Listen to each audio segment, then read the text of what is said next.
My name is Anise Farid and I'm from Liverpool, and I was born in Pakistan, and my grandfather is from Haripur Hazara, and in 1929 he came to England just to escape from a marriage, and then he fell in love with my grandmother.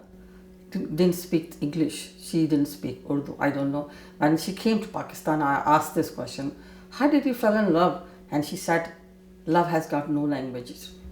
And then when she grew up and her father was deadly against this marriage, those days people don't marry the color people.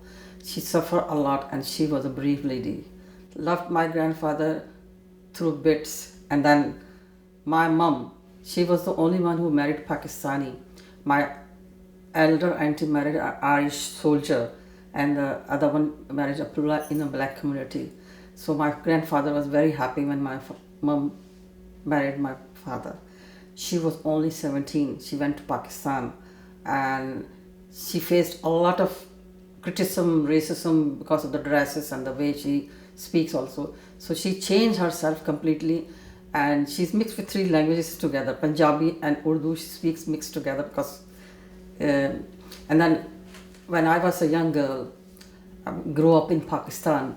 Those days I wanted to study because my mission was to get educated. So when I was a young child, I didn't know anything about the cultural and difference. So we have got five sisters, including me, and one brother and one elder step brother.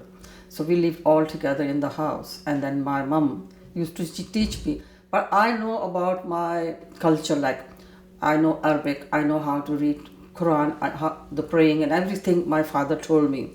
When I grew up, I used to go in communities and read everything.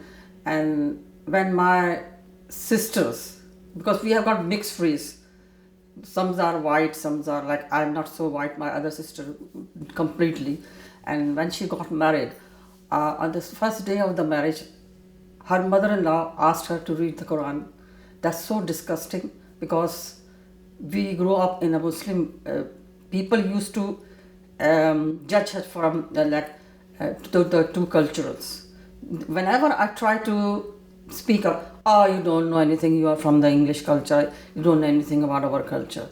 So when I come here to England, and people say, oh, you don't know anything about English, and then you belong to Pakistan. So I want to ask the question, where do I belong? Over there, I'm not accepted. Over here, I'm not accepted. I had to go through a lot of trouble to settle myself in England. When I first came, my children were born in Pakistan, and over there, I had some family problem. My husband got married again, and then I don't want to discuss. I had no option but coming to England, which I did right. My three children are in a better place. My son, Ibrahim, works in a Nike, and my other sister in a law firm, Halima, and my younger sister is a business finance, Fazilat. So they did well, but we have struggled a lot when they were born in Pakistan also. Nobody sees us. I used to work over there also, I used to work here. When I came here, I went to the Pakistani Community Center, I worked there also, Friends Information Center. Mostly was Punjabis. I was from Karachi, and I can speak Urdu, I can write also. Most of the girls can't even write, so I used to write in the newspaper also. Then I joined BBC, and who was my chairman, he said, you will never go into, they all discouraged me. But when I told my children also, if you make one thing in your mind, you can do it. There is no word saying no or discourage anyone. Here I did training with, he's dead now, but he was dead nice with me. I used to cook kebabs and stuff like that. He used to say, oh, you are a lovely cook. So for him, and Mandy Smith was my teacher. So I went to London also, went to London studio, and did workshop in the television, in the Pakistani television also, DM. So I did quite well. Then got this job in Primark, and Primark people say, oh, you won't get in because of the way I was. It's not the way you dress up, it's the way how you carry, how you present yourself, how you speak. That's more comfortable. And then I got a job in night shift. 3 nights I used to work, and I was shattered. I didn't have any social life, nothing. My children were too small, and then I was focusing on work, and then I got a job in City Council. So I'm a Range 1 youth worker over there. I worked in Toxic with Spencer Jolie, Methodist Center. All the children, they are grown up, they still respect me. I don't know why they say about Toxic is the place of drugs and stuff like that. Then I went to St. Margaret's.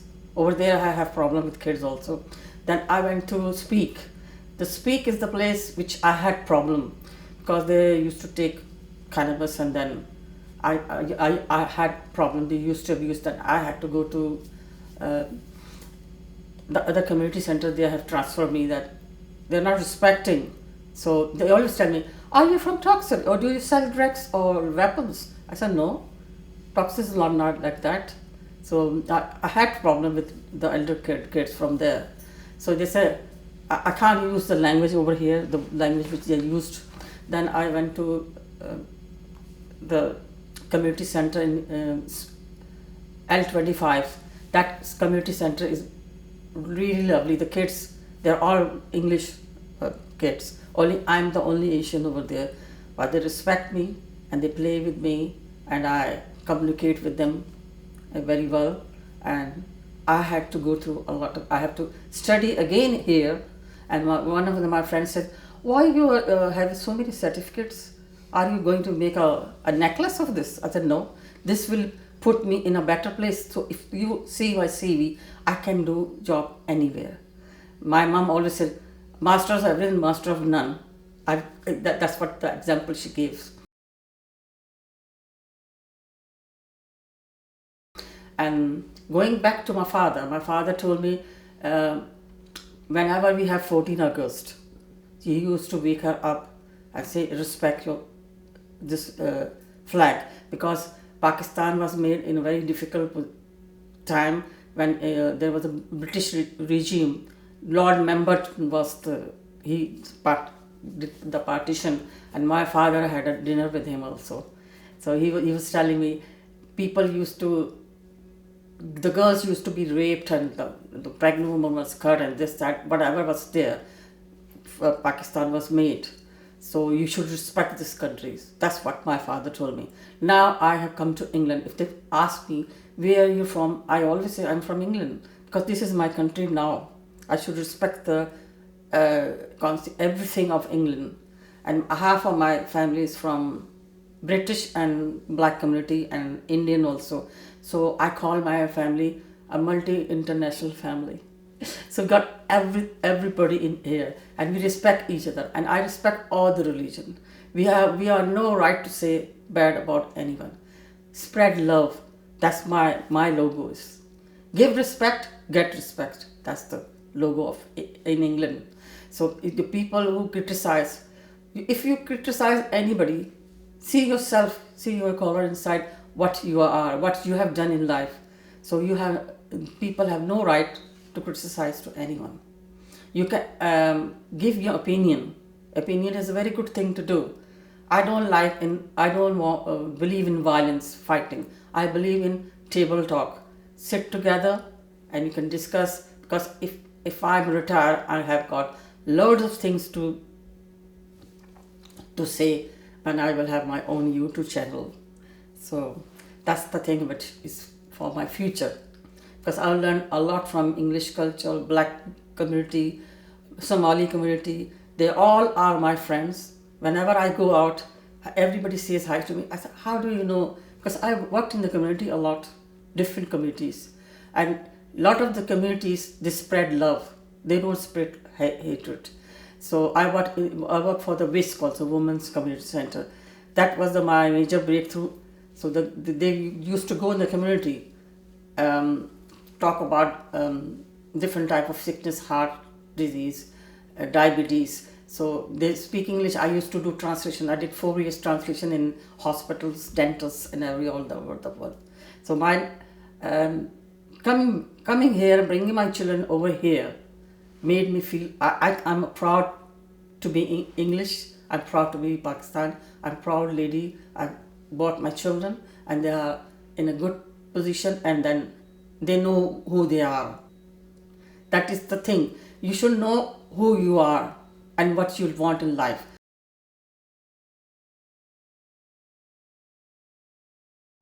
If my grandchildren, if he wants to become something, my daughter, younger daughter, went to church also. I never discourage her. I said, you have to choose yourself. Over here, people come with certain idea. If you don't like the culture of here and broadness, you should not bring your kids here. Because afterwards, when they adopt the current situation of England, you can't force your Pakistani side to them, which is not acceptable. The young kids have got his own way of thinking. The young kids are more brighter than us. They are more educated, and they know what they are doing. With older generation, they are clinging on to only one thing around circles. So I had problem with my kids. Oh, why they wearing English clothes? You didn't taught her that. They know everything. They know about the two cultures, but they know about how to interact with people and how to be happy with the people. And I used to write letters to my grandmother. I was the only one in my family who was too much I had a beautiful writing that I had an award also. They said, I know my writing is good. So when I went to the job center, the woman was doing my CV.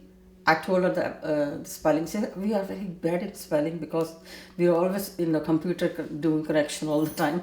So spelling, they should teach the kids, I must say. And then I went to the Liverpool community spirit and did a lot of work in the community there. And I used to cook food. I was number first in the cooking. The English people like curry and rice, the kebabs and biryani, everything I cook. Even in Primark, half of the people have eaten my food. All my managers said, when are you going to bring the food again? So I was doing the night job, and I was cooking also, looking after my mom also. My mom is a very brave lady. As a young girl, 17, she went to Pakistan, settled down. It's very difficult. Any English woman from here goes to there. It's very difficult to settle yourself over there. There's a lot of difficulties in Pakistan. They don't accept us. They don't accept the foreigners. They say, oh, we welcome. Not by the heart, which I have judged myself. For us, it was a very difficult period over there. Over here, I can talk with anyone, with any topic, anywhere. I'm comfortable, and I got no problem. And I think I made a good decision by bringing my kids over here.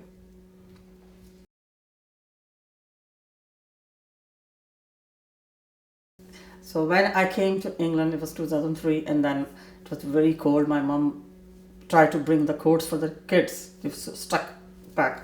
And then my daughter was crying, Mom, I'm feeling cold, the elder one. So I had only 200 pounds with me. So I booked the taxi, and then we came to my mom's. And then my daughter, she didn't even know how to speak English, nothing. And I put her in the school, and my other two kids in show fields. I used to give them pound, 50 pence for going and coming back from the school.